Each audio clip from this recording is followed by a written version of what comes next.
right. We are ready for the last talk of QIP in a quantum error correction session. Well, good choice. All right. We'll have to wait for the screen to show up though. So hang on. Maybe try to plug it into the other port. Sometimes one of Oh, my bad. It might be this. Yeah, that's it. Yep, we're good. I was going to throw this.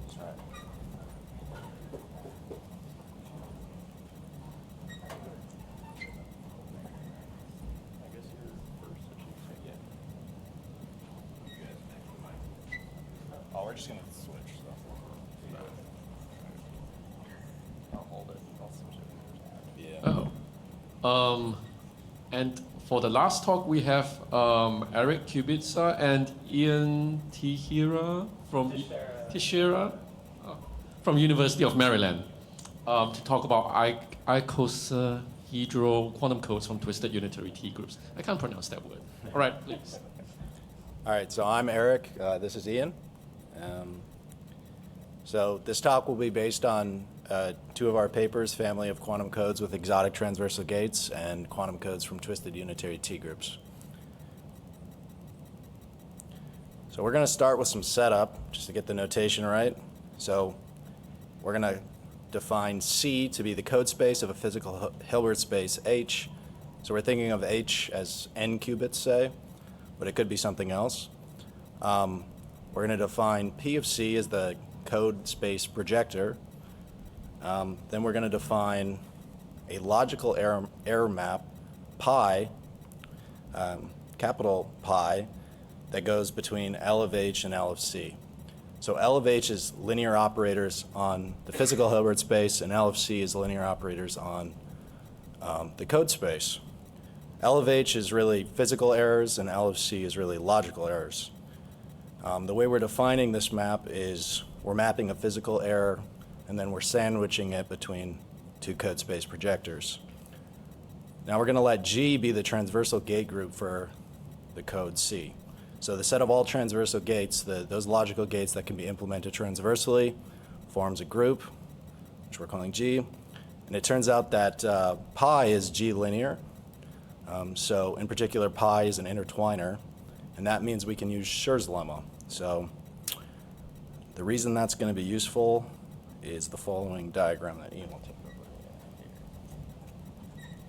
Okay, so this diagram is going to kind of be the heart of the presentation. You're going to see it once, you're going to see it twice, you're going to see it 3 times in this presentation. So this is the first version. Every version will be slightly different. So in this version, it's sort of the general case. We're not specifying too much about what's happening here. Every time we use a different representation, things are going to branch slightly differently. But the general setup here will be weight 0 errors are trivial when you conjugate. We're always using a conjugation action by our group, whether it's a unitary group or a finite subgroup. So when you conjugate the identity map, you just get back the identity map. So weight 0 is just a big identity, nothing happens, there's no interesting representation theory. Now weight 1, you already get something very interesting. The weight 1 errors, X, Y, Z, the polys that we know and love. This like 3-dimensional, in the case of SU2 or a qubit. This is giving us a nice adjoint representation, which we're kind of referring to as omega. And the really key thing here is not so much what happens with the physical errors, but specifically how they map to the logical errors on the other side. So the thing that's really important is that the code space is going to be transforming in a particular representation, and that particular representation is going to correspond to this omega, and the only errors that can possibly mess up our code are the ones that come from this omega. So that's going to be the sort of key insight here, and as we choose different representations for our logical space, for our code space, there'll be different omegas, and we'll have to keep track of that. All right. So this is a talk about icosahedral codes, and so we need the icosahedron up on the slides at some point. It's a beautiful 20-sided polyhedron that the Greeks knew about. the rotational symmetries of the icosahedron. There's 60 of them. They form a lovely group called the alternating group on 5 letters up to isomorphism. You can double cover it because there's this nice covering that we think of as half spin and full spin representations in physics. SU2 is the spin group. It double covers SO3. So we can lift symmetries of the icosahedron to get this thing that's historically been called the binary icosahedral group. We wanted to put up a pretty picture. It doesn't really matter that this is related to the icosahedron. And then there is a character table. If you've never seen a character table before, they're one of the most beautiful things in all of math. And they tell you everything you need to know about a given finite group. And the finite group we're working with here is 2.A5, also isomorphic to this special linear group of determinant 1 matrices on the field with 5 elements. It wears many hats. It's a very interesting group.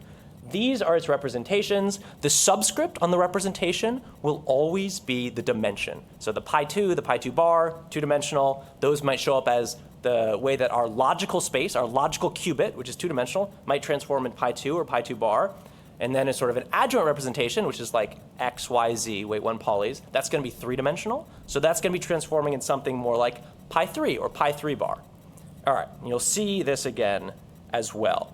The first crack that me and Eric took at making an icosahedral code many, many years ago, when we didn't know if it was even possible, was we figured the natural representation you get when you take the binary icosahedral subgroup of the unitary group is pi2. That's when you just restrict. So we figured that's the natural representation. We'll probably see that showing up on the logical side as well. And we tried that. Spoiler alert, it's not going to work out so well. And we'll have to choose something different. So let's see.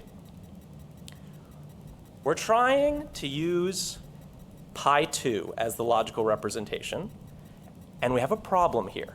So when pi2 is the logical representation, then that omega we were talking about earlier becomes pi3.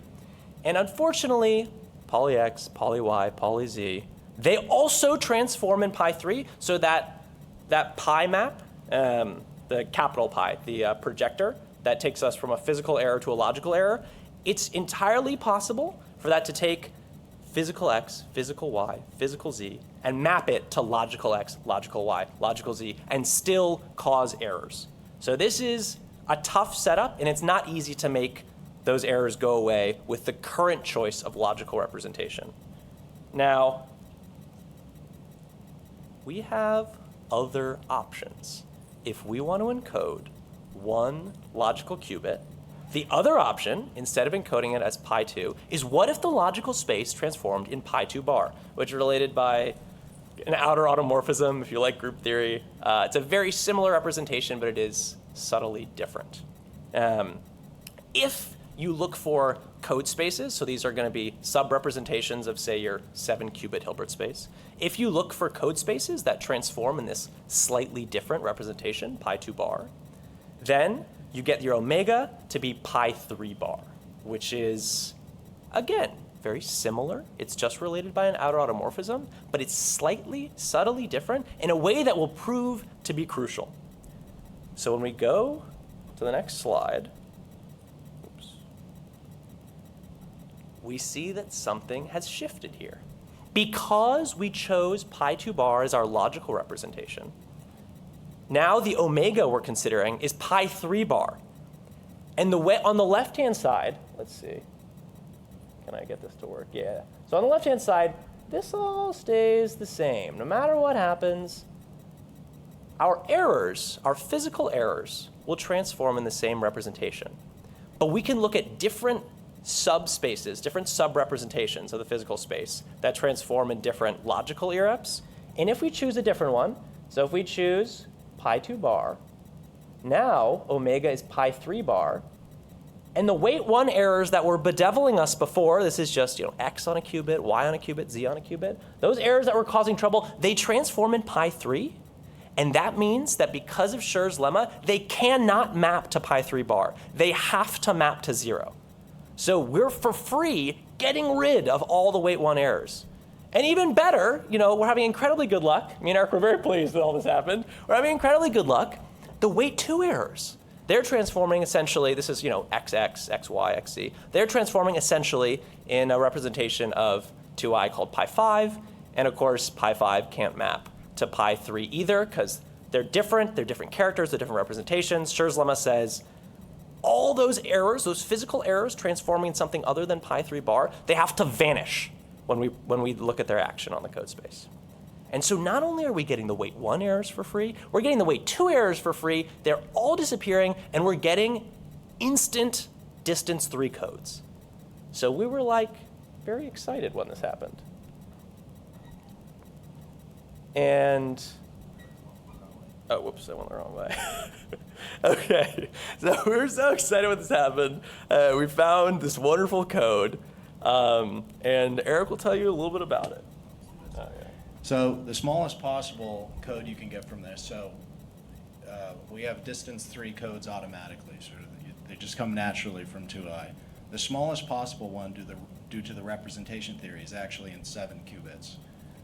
So you're just looking for the multiplicity of pi to bar being at least 1, which happens for the first time in 7 qubits. The code words are listed here. It turns out it's a permutation invariant code. And it's easy to list the code words with the sticky states, which are just super sums over all length and bit strings of Hamming weight W. So this code implements 2i transversely. It has distance 3, so it can correct an arbitrary error or detect 2 errors. And it's the smallest possible 2i code in qubits. All right.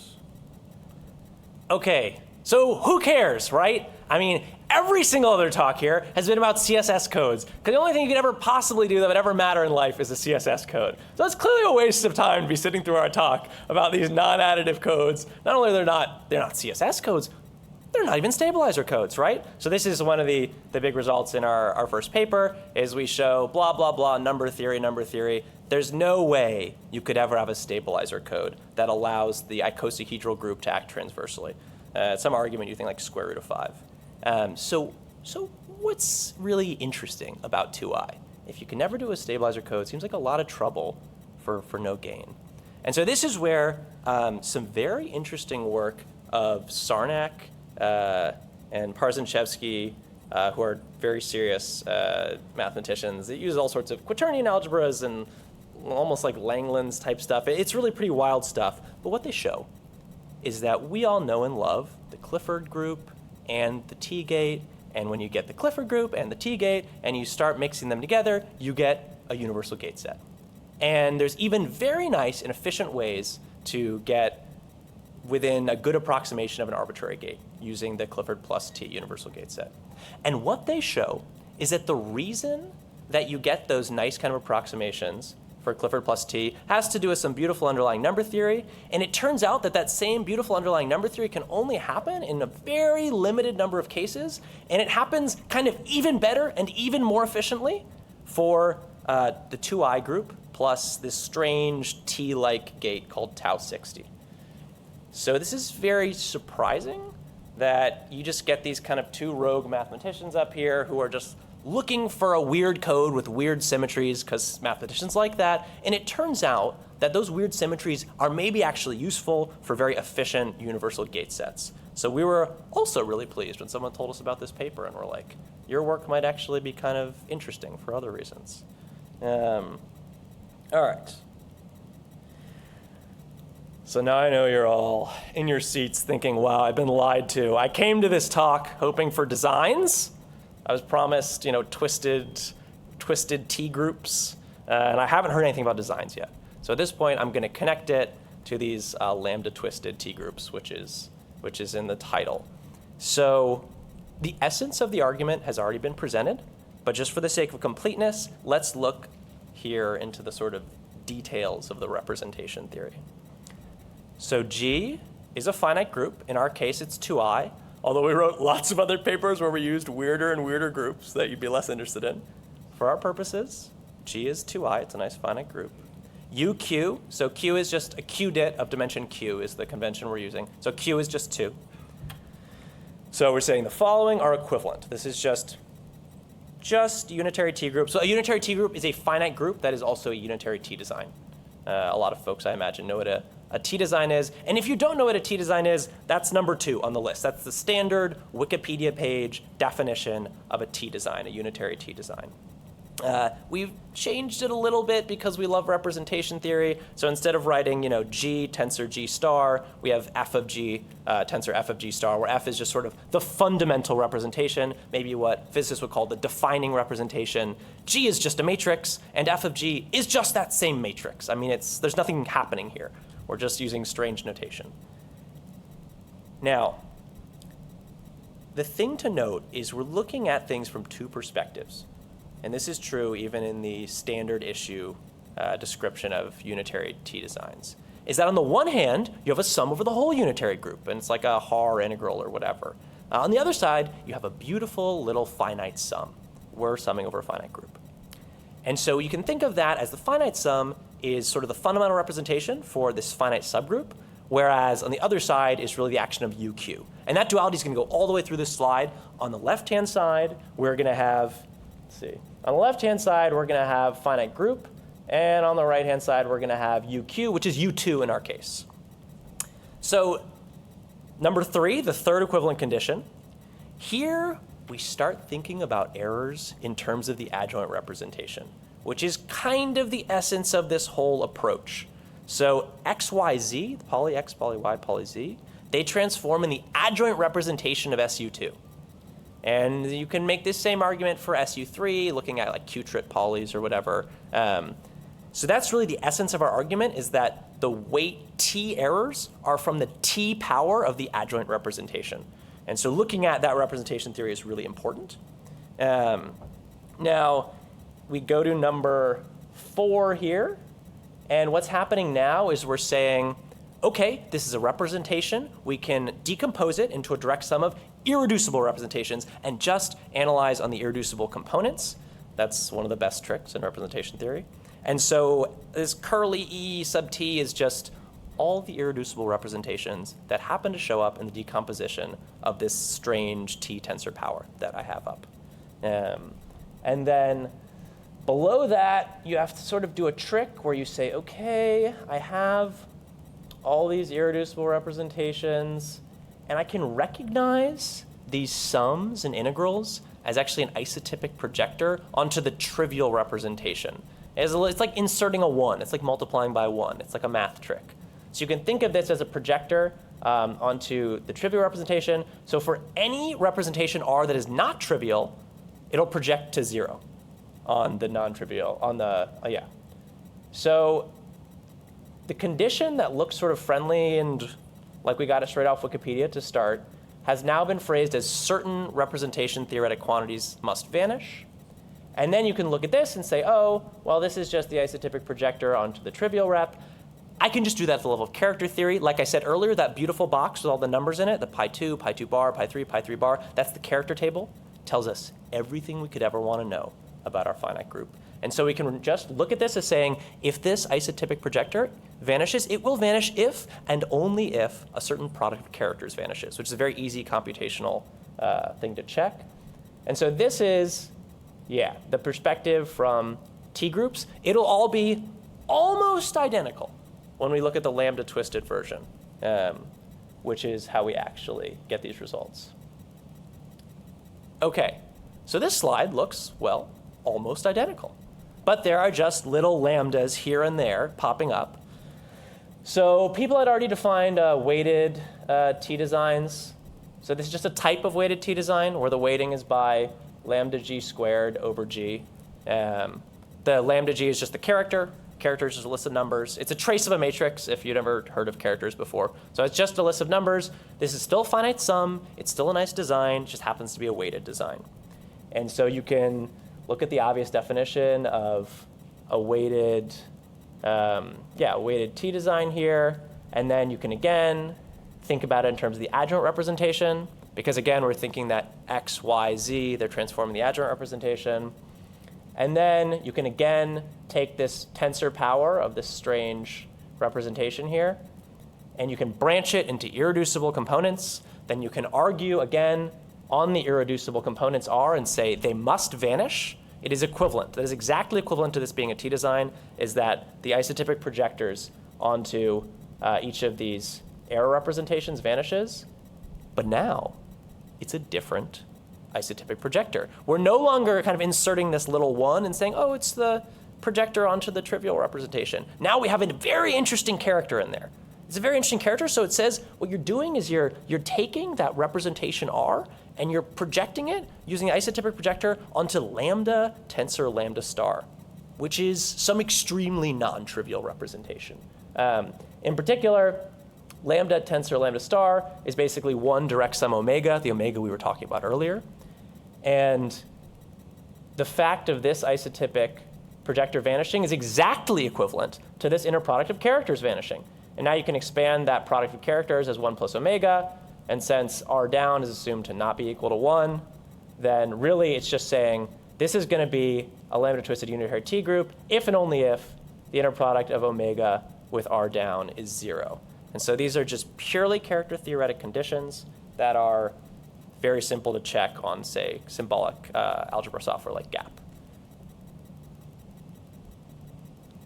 And so that's how we get all of our main results, which tell us that these errors are going to vanish in a really nice way if we have this lambda twisted T-design property. So if G is a lambda twisted unitary T group, so then every subspace of the fundamental representation tensor n, this is just like n qubits, right? Every subspace of n qubits that transforms in lambda is a lambda dimensional code with distance d greater than or equal to t plus 1 in transversal gate group lambda g. So for the case that this whole talk is really about, it's 2i. 2i is a subgroup of SU2. And 2i is a pi 2 bar twisted unitary T group, unitary 2 group. And thus, every pi 2 bar subspace of basically an n qubit space will, for free, be a d is greater than or equal to 3 code. So you get lots and lots of codes. There's only 1 in 7 qubits because it's sort of a unique copy. But by the time you get to 9 qubits, there's like a 7-dimensional manifold worth of inequivalent d equals 3 icosahedral codes. You don't run into big manifolds worth of codes very often. I mean, it's a very strange experience.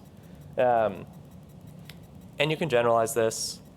We generalized it a lot. One of the more interesting ways you can generalize it that sort of uses Q-trits and is not too far afield is this one. You can make some interesting Q-trit codes using another sort of interesting subgroup of SU3, which perhaps has good properties in terms of being a universal gate set. Yet to be explored, more to come on that. But yeah, this generalizes nicely. The story for 2i is very pretty because you get distance 3, whereas you only get distance 2 for all the other examples we've worked with. And it's beautiful to see designs being connected with quantum error correcting codes. Thank you.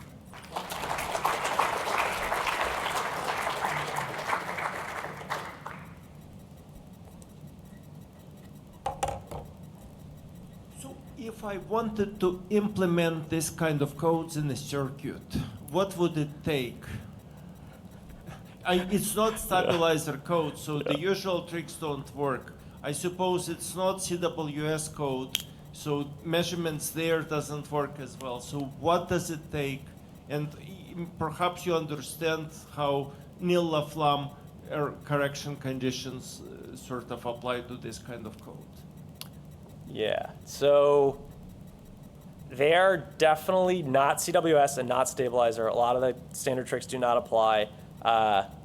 Do you want to talk about permutation invariant codes a little bit? So a lot of them are permutation invariant, and there is some techniques being created for that, but there's a lot of framework missing, and that's sort of future work. How to get fault tolerant methods, you don't have access to these stabilizer code methods or especially CSS code methods. So it's a lot of future work, but a lot of them are permutation invariant, which are a lot more structured than arbitrary non-stabilizer codes. Okay, thank you.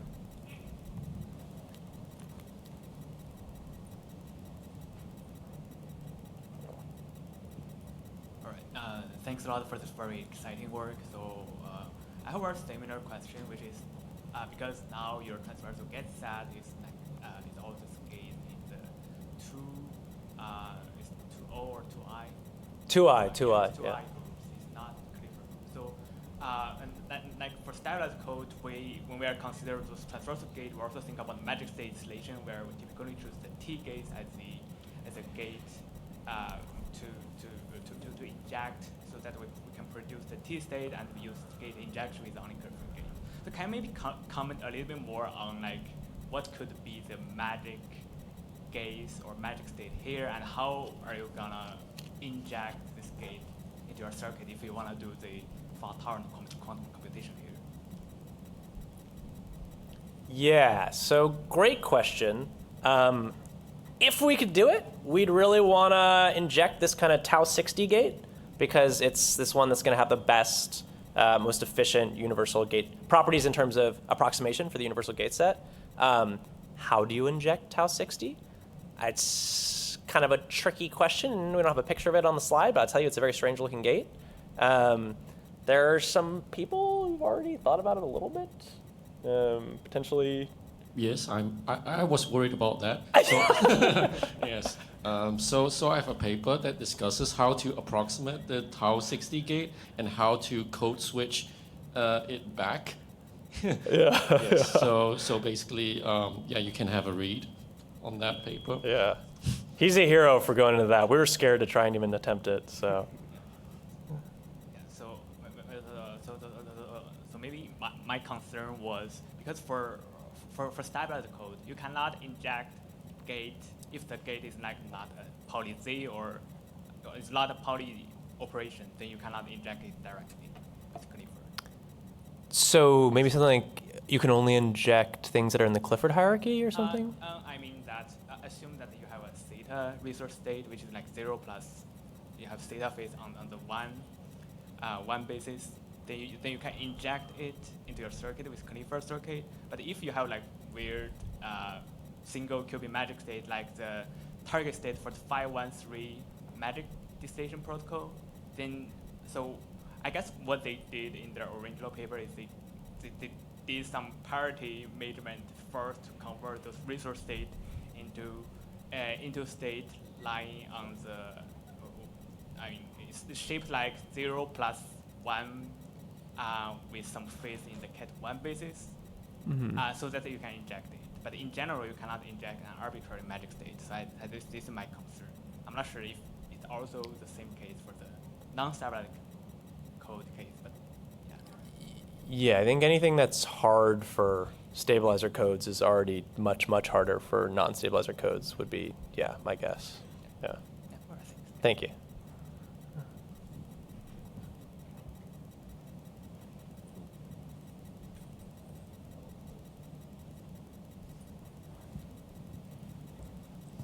Yeah, I mean, sort of a naive question, but can you say anything about the prospects for getting high-rate codes and how you might get asymptotically good rates? Oh. Yeah, so we're starting to look into that a little bit.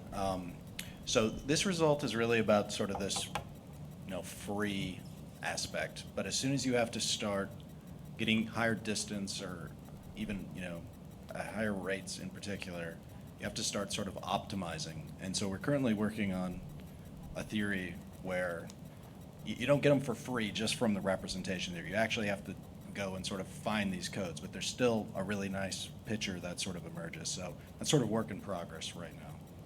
Yeah, I think we have some families of codes where it's like n scales as like 3/4 d squared or something. Yeah, something like that. We'll see. Maybe we'll do better. Who knows? We'll see. Yeah. So I really like this line of work. Have you thought about, so one of the things that's really nice about like the CSS construction and stabilizer codes is I can start to define codes by like, in terms of constraints that I can then now demand to be sparse or something like this. Have you thought about a similar sort of prospect for these sorts of more exotic codes, where I define them by like perhaps constraints, like sparse constraints? Yeah, we haven't thought about that yet, but that's a really interesting future thing that, I mean, we're sort of just getting started, like looking into this is definitely like a very exotic way to think about things. But yeah, that's a very good point. That's definitely something to think about. And I think one thing we have kind of discussed a bit among ourselves is you look at these isotypic projectors, which I talked about a lot, and you might expect them to be like quite unpleasant looking matrices, but they tend to end up looking actually pretty friendly, and they sometimes are fairly sparse, these projectors. And the numbers in them are sometimes not even weird algebraic numbers with square roots of 5. They're just like integers and stuff. So, it's hard to say what an isotypic projector will get you in this day and age, but at least they look nicer than you might expect, and sometimes they are sparse, so who knows. Wonderful.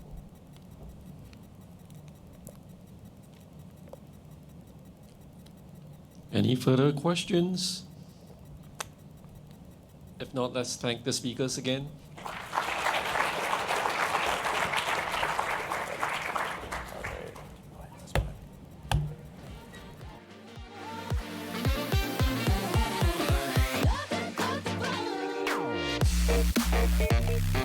So